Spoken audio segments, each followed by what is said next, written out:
Hello friends, આજે આપણે બનાવીએ જેલી વિથ પુડિંગ. એના માટે મેં શું કર્યું છે, એક પેકેટ જેલીનું ખાલી કર્યું છે.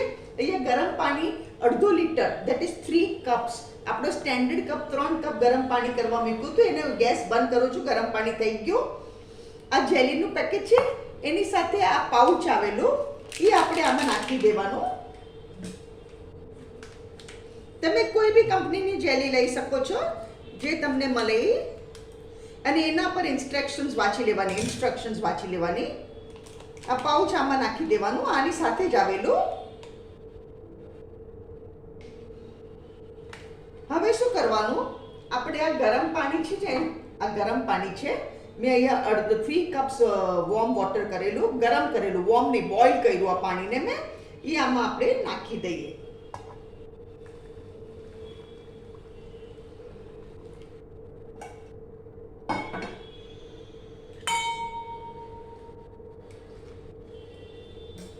જો આ આપણી જેલી છે.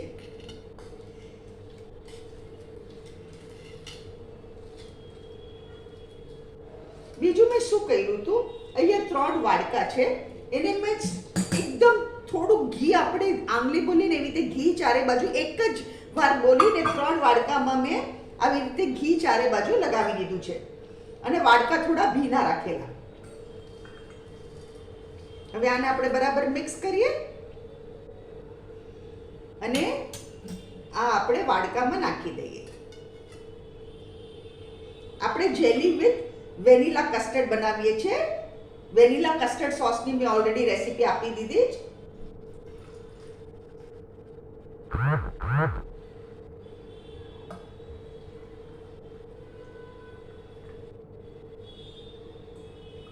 આવી રીતે આપણે કરી નાખવાનું.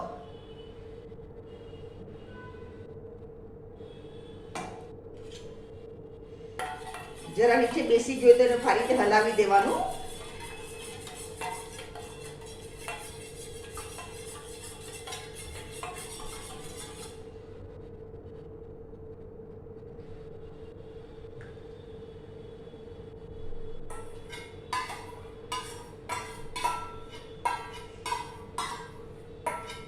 હવે આને શું કરવાનું, આને રૂમ ટેમ્પરેચરમાં એમને ઠંડુ થવા દેવાનું.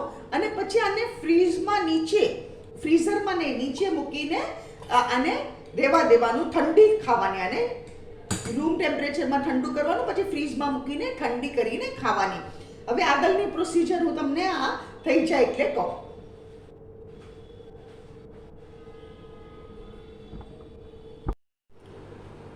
ફ્રેન્ડ્સ, આપણું આ જેલી છે ને રૂમ ટેમ્પરેચરમાં જામી ગઈ હતી. પછી મેં એને ફ્રીઝમાં મૂકી ઠંડી કરવા. હવે આપણે શું કરવાનું, આપણે સાઈડમાંથી એને આવી રીતે કટ કરવાનું.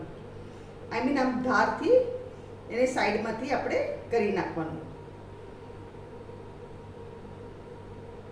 અને પછી એને આવી રીતે ઊંધી કરવાનું.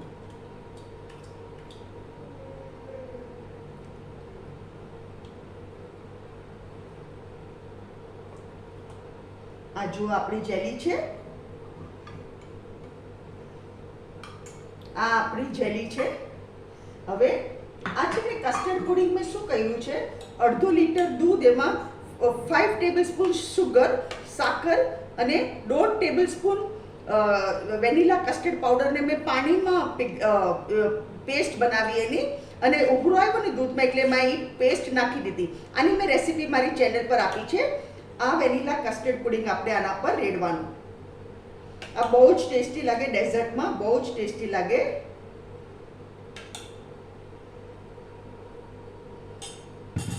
ફ્રેન્ડ્સ, આ છે આજની આપણી recipe, jelly with pudding, vanilla custard pudding. It is jelly with pudding. અગર તમને મારી રેસીપી પસંદ આવે તો કમેન્ટમાં જરૂરથી લખો. મારી વિડીયોને લાઈક કરો, શેર કરો, મારી ચેનલને જરૂરથી સબસ્ક્રાઈબ કરો. Thank you.